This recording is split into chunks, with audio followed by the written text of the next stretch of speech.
Hai, jumpa lagi di dalam video belajar bisnis bersama Ronald Tagalong.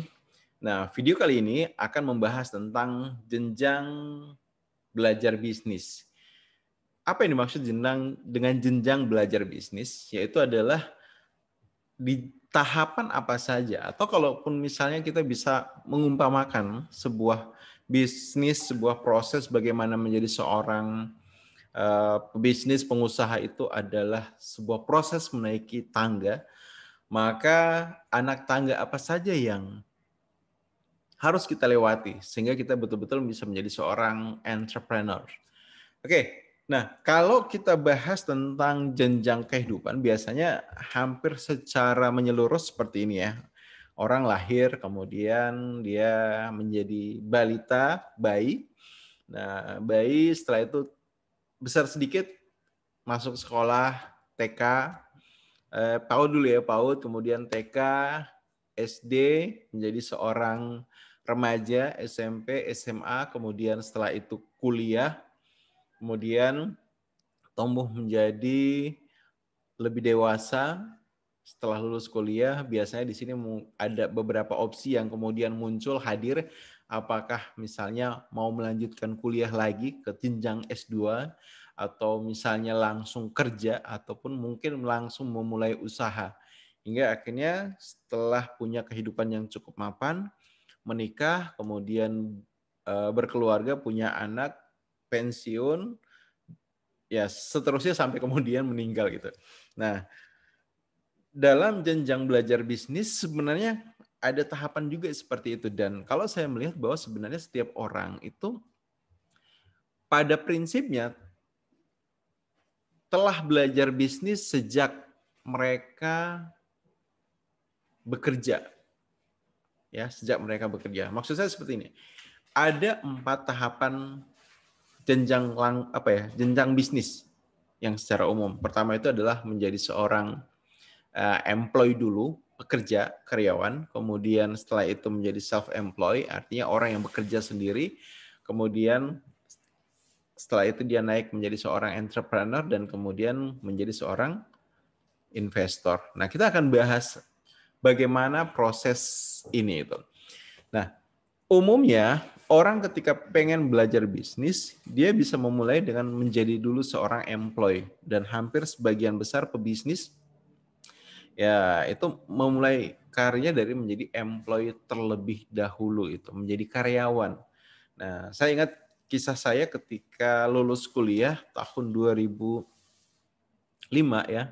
Ya, ketika tahun 2005, kemudian setelah itu bekerja di perbankan di 2006 sampai 2008. Jadi, saat saya bekerja di bank, sebenarnya yang saya lakukan adalah tanpa saya sadari, saya juga sudah belajar bisnis di situ. Saat kita menjadi bagian dari sebuah bisnis, maka sesungguhnya kita sedang belajar bisnis di situ. Karena yang saya rasakan, ya ada banyak hal yang kemudian dipelajari saat itu. Belajar bagaimana tentang operasional sebuah bisnis, belajar bagaimana kemudian melayani konsumen, belajar tentang bagaimana memanage karyawan, orang-orang yang ada di dalam tim, dan sebagainya. Dan itu semua adalah sebuah ilmu yang sangat saya syukuri saya peroleh hal itu. Ya, jadi level pertama dari belajar bisnis itu dimulai dari ketika kita menjadi employee, karyawan.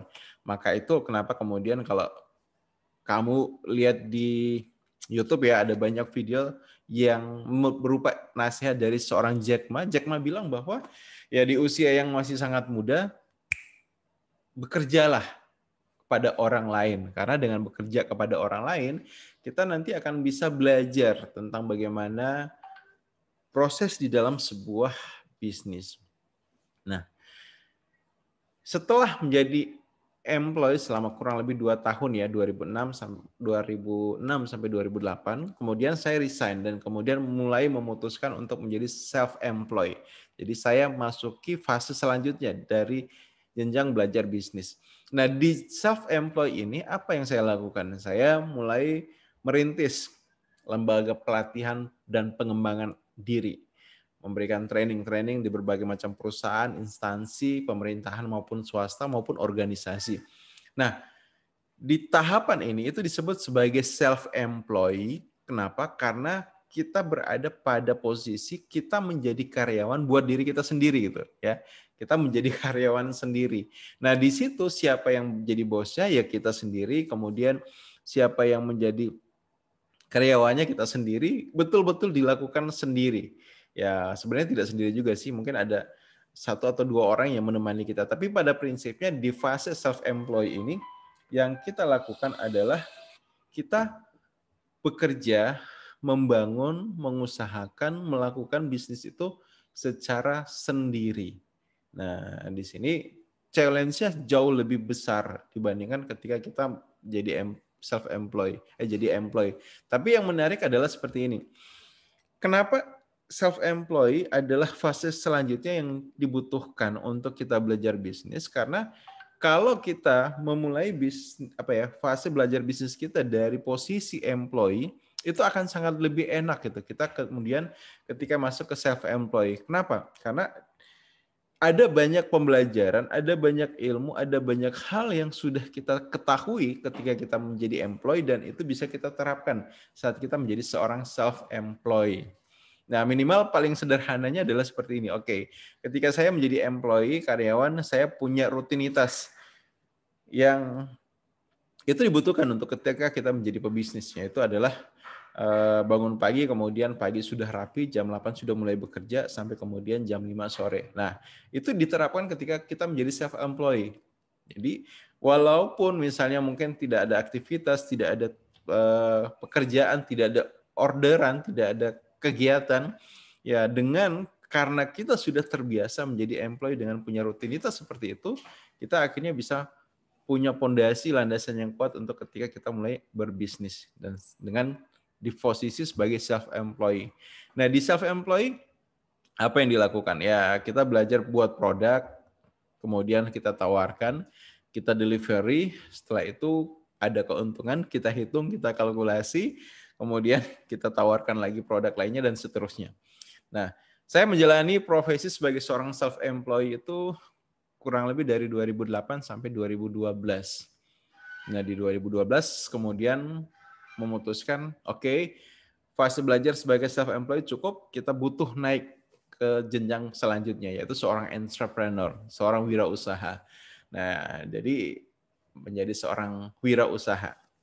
Nah, ternyata apa yang saya dapatkan saat saya menjadi seorang employee, kemudian self-employed, ini sangat bagus, sangat baik, merupakan fondasi yang sangat-sangat kokoh dan bisa dibilang kuat untuk kemudian ketika kita masuk menjadi seorang entrepreneur itu. Kenapa? Karena ya ibaratnya kita tinggal belajar mengaplikasikan apa yang telah kita ketahui, kita lakukan, kita praktekkan ketika masih di tahapan employee dan self-employed untuk kita terapkan saat kita menjadi entrepreneur itu. Jadi 2012 saya mulai kemudian membangun bisnis bimbingan belajar saat itu bekerja sama dengan seorang teman. Kemudian kita mulai bisnis itu dengan tahapan pertama. Jadi ternyata ketika kita menjadi seorang entrepreneur pun itu tidak langsung menjadi seorang business owner. Jadi kadang ada salah persepsi itu. Orang beranggapan, wah kalau sudah punya usaha, itu secara otomatis berarti apa? Kita sudah menjadi seorang business owner, padahal belum tentu itu. Jadi saat menjadi seorang entrepreneur itu tahapan pertama kita pasti akan menjadi dulu yang namanya bisnis operator. Nah, bisnis operator itu seperti apa? Kita sudah punya bisnis, tapi kita mesti menjadi operator dari bisnis itu sendiri itu. Jadi bimbingan belajar saya waktu itu saat itu dibuka ya kita yang kemudian mengoperasikan bagaimana mencari pelanggan, kemudian ketika misalnya sudah datang orang ya kita juga kemudian butuh bagaimana bisa terlibat di dalam proses registrasinya, pendaftarannya, kemudian kadang-kadang juga ngajar dan sebagainya. Nah, jadi itu level pertama, pasti kita akan berada dulu di bisnis operator. Nah, tapi ini harus segera kemudian kita up ke level selanjutnya. Jadi menjadi seorang bisnis manager. Nah, apa bedanya ketika kita menjadi seorang bisnis operator dan bisnis manager? Kalau kita menjadi bisnis manager, kita mulai bagaimana memfungsikan diri kita sebagai seorang manajer. Manajer artinya memanage, mengelola apa-apa yang ada di sekitar kita. Kita mengelola misalnya SDM kita gitu. Oke, jadi mulai ada rekrutmen, kemudian mulai ada pembagian tugas, bagaimana kemudian mengelola sumber daya yang kita punya, tempat dan sebagainya sehingga bisa berjalan dengan baik. Nah, di posisi ini sebagai seorang entrepreneur, kita menjadi seorang business manager. Hingga kemudian kita terus belajar mengembangkan bisnis, mengembangkan sistem, menerapkan SOP dan sebagainya yang akhirnya membawa kita pada fase selanjutnya dari seorang entrepreneur, itu adalah sebagai business owner, pemilik bisnis. Nah, di pemilik bisnis ini apa yang dilakukan ya? Kita betul-betul sebagai seorang entrepreneur, kita hanya berperan sebagai pemilik bisnis saja. Kenapa? Karena kita sudah punya tim yang kemudian kita tunjuk menjadi manajer di bisnis kita, yang kemudian mereka yang akan mengelola SDM yang ada untuk kemudian bisa beroperasi, berjalan seperti yang kita harapkan, tanpa harus ada kehadiran kita. Nah, di bawah business manager ini adalah ada business operation. Orang-orang yang menjadi karyawan, menjadi tim yang kemudian mengoperasikan bisnis sehingga bisnis itu betul-betul jalan dengan running well. Nah, jadi ada di fase itu. Dan saya sangat bersyukur ada di fase business owner dan kemudian mesti terus belajar hingga untuk kemudian berusaha bisa naik ke level jenjang yang selanjutnya, yaitu sebagai seorang investor. Ya, jadi kalau di investor apa yang dilakukan? Ya, kita sudah punya cukup kemapanan yang kemudian dari dana yang kita punya, kita misalnya mungkin mau investasi nih, beli franchise ataupun misalnya mungkin ada orang yang mengajak bisnis dan kemudian kita sertakan dana kita investasikan dana kita untuk bisnis tersebut. Atau misalnya investor bisa juga misalnya kita punya budget untuk kemudian kita belikan aset-aset yang itu nanti aset itu akan menghasilkan uang kembali buat kita. Jadi seperti itu ya, jenjang belajar bisnis yang sebagian besar pebisnis besar lakukan dan itu juga adalah sesuatu yang bisa kita lakukan. Jadi employee dulu, kemudian self-employed, kemudian entrepreneur, dan selanjutnya investor. Oke. Demikian video kita pada sesi hari ini. Semoga bermanfaat dan sampai jumpa di video selanjutnya. Salam sukses.